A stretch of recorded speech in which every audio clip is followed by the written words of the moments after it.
Hello and welcome to People and Profit. I'm Kate Moody.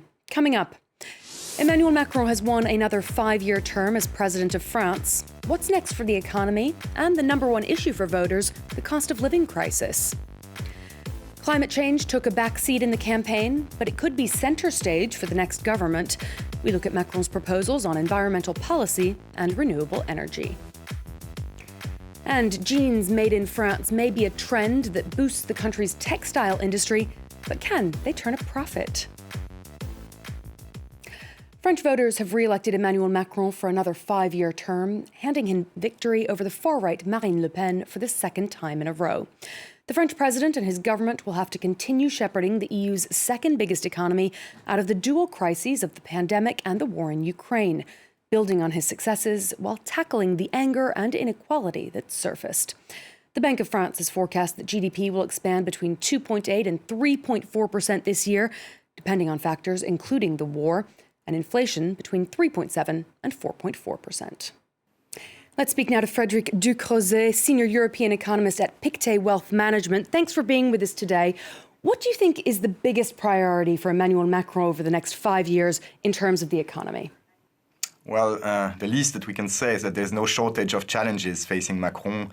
Obviously, the war in Ukraine will be still one of the priorities to deal with, the potential for embargo of Russian energy and how the French government ultimately might respond to that. So that's clearly a short-term challenge. Beyond that, I think one of the top priorities and one of the big reform that was announced, already floated during the campaign, was the pension reform. So soon enough, the focus will move to that. But I see this as a two-stage process. We have the election. We have a number of issues that Macron needs to deal with first, and then perhaps even after the summer, he will need to tackle the bigger challenges to the economy. We know that the cost of living crisis was the biggest concern for many French voters. How effective do you think his proposed aid measures will be for French households? You know, the first thing to remind French people in that case is that the measures taken by the previous government have been quite effective. Just to give you one example, the inflation in electricity costs in Europe is over 40% year on year, when in France it's 6%. So there has been already quite a number of effective measures to reduce or mitigate the impact of the energy crisis on French households' purchasing power, and then will be more to come, I believe, in the form of tax cuts and probably also direct subsidies. But this is a typical example where there's a difference between the perception of the population and the reality. Again, the French government has been one of the most active in Europe in terms of addressing this energy cost. And beyond that, housing, other food prices as well as wages will all be part of, I think, the second term of Macron in terms of more long-lasting challenges that we'll have to deal with. As you alluded to there, inflation across the Eurozone is also at record highs. The European Central Bank has yet to raise interest rates despite that surge in consumer prices. Why is that? And is it something that the French and other European governments are worried about? Yes, they are, obviously. This is the mandate of a central bank, price stability. So in theory, actually, it should be all on the ECB's side to deal with and indeed to see how fast they can actually bring interest rates back to zero as a first step. Unfortunately, there's a lot that both the central bank and the government cannot control. So I think that they will try to do their best and again mitigate the impact of the energy and food crisis on purchasing power. How they do that? They can cap prices perhaps also at the European level. This is another priority of the next government, and Macron is obviously one of the most active pro-European policymakers in this area, trying to, bring these kind of measures at the European level and perhaps think of some kind of pan-European regulation in prices and also fiscal subsidies that will come along with that. Now, Macron's previous efforts to reform France's pension system ground to a halt, partly because of the pandemic, but also in the face of huge public protest. Why is his argument that the system is just running out of money? Why is that not something that's recognized by French voters? It is, but it's complicated, as you can imagine, to tell people, and French people in particular, that they need to work for longer. So indeed, the plan is to raise the retirement age from 62 to 65. This would be very gradual, roughly 4 months per year as an increase, and will be reached by 2032 only. But as you rightly pointed out, let's not forget that before the pandemic, we had the crisis of the Gilets jaunes.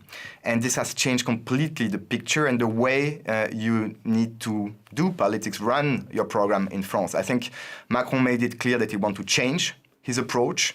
And for that to be successful, I think you need to bring around the table all the unions, all the companies and the relevant institutions and associations in France to find a compromise. So most likely we will end up with some sort of compromise, maybe not raising the retirement age to 65 immediately, but something has to be done indeed if you want this system and pension system to be actually at least stabilized at current levels. I'd also like to ask you about these plans for a global minimum tax rate. Macron has been a very vocal leader in calling for tech giants in particular to be fairly taxed. Do you see this finally being implemented, and do you think it's helped or hurt his image? Yes, I think, again, in this area, this will be a step-by-step process. Some measures, most likely, some modest measures arguably have been taken so far. More needs to be done. One thinks always of the example of Ireland and some places in the euro area in particular, where you can still have some tax avoidance and some special schemes that needs to be probably eliminated over time. It's more in terms of the symbolism also of the measures, the signal that you send to your own domestic audience, very important, because you cannot ask people to work for longer, pay for something for the next generation, or for the green transition for that matter, without giving something also and giving the impression at least that there is some efficiency in the system. So this is a very difficult one, and by the way, this is one that he expects to generate some 30 billion savings per year. So that's quite a very high number, and this will be something that he will try and implement over time. Frederik Ducrozet, thank you so much for joining us on People and Profit. Well, climate change was largely sidelined for much of Macron's campaign, but he honed in during the late stages as he tried to court left-wing voters. He has said he wants France to be carbon neutral by 2050, and in his victory speech, he said that his second mandate would have a greater focus on the green issues that many young French people are worried about. Our project is for a more independent France, a stronger Europe. And with investment and profound changes, we will continue to make concrete progress for each and every person by unleashing creativity and innovation in our country and by making France a great ecological nation. Well, to look at how he plans to do that, I'm joined by Brian Quinn. Brian, what climate change goals has Macron committed to already? Okay, first, Macron says he plans to appoint a prime minister directly responsible for addressing the climate crisis. That's an idea borrowed from left-wing candidate Jean-Luc Mélenchon.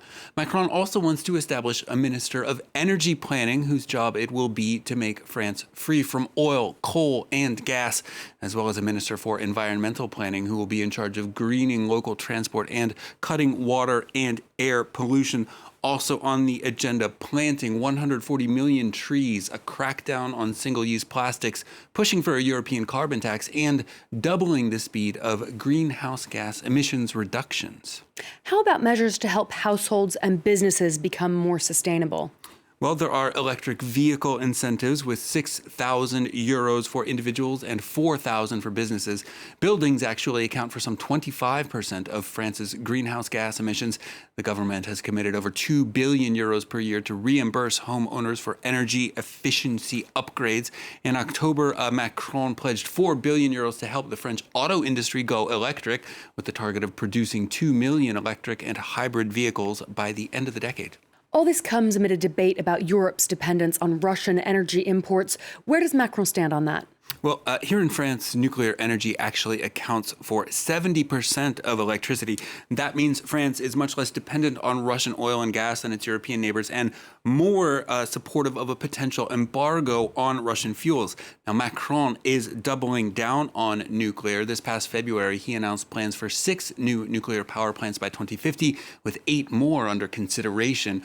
He wants to use that electricity to turn France into a world leader in hydrogen fuel production. He also wants to build 50 offshore wind farms to supply 20% of the country's electricity needs by 2050. Now, again, Kate, these are lofty goals, and it remains to be seen how much progress is made on them over the next 5 years. Brian Quinn, thanks for that update. Well, supporting local businesses has been painted as both an environmental and an economic imperative, but running those businesses isn't always easy. One French fashion label is trying to make locally made jeans a winning proposition. Catherine Kadir-Clifford has more. Stitching together made-in-France jeans produced entirely on site. A brand new product's being launched at this factory in Neuville-en-Ferrand in northern France. We receive the rolls of fabric, we cut them, then we assemble them, tailor them, and wash some of the color out. And then we do the finishing touches: labeling, folding, packaging, and delivery to customers. The jeans are made partly by hand, with a little help from these smart fabric cutting machines. The factory hopes to turn up production to 410,000 pairs of jeans per year by 2024. It belongs to a French retail giant, which has invested €3 million in this homegrown fashion venture. One thing, though, is not French. The fabric comes from Turkey. If we used French fabric, we couldn't sell the jeans €59. They'd have to be more expensive. The next step is to move towards a 100% French and 100% recycled denim fabric. The majority of jeans on sale in France are made across the planet, with fabric woven in China and cut in Bangladesh or Pakistan. They have often travelled some 65,000 kilometres. By sourcing cotton some 3,000 kilometres away in Turkey, the business wants to reduce costs. Labour costs will be more expensive in France, but at least there's less transport. Everything is made on the same site, so this avoids wasting time. We can avoid the jeans going to discount rails because we'll have more efficient answers on supply and demand. Despite this, the factory will generate losses to begin with. It hopes to become profitable within 2 years. Other French companies have successfully launched jeans in recent years, in what could be a sign France's textile industry is slowly coming back into fashion. That's all for this week, but you'll find this and all our previous programs on our website and as a podcast wherever you usually listen. You can also get in touch with your comments and questions on social media. Until next time, thanks for watching.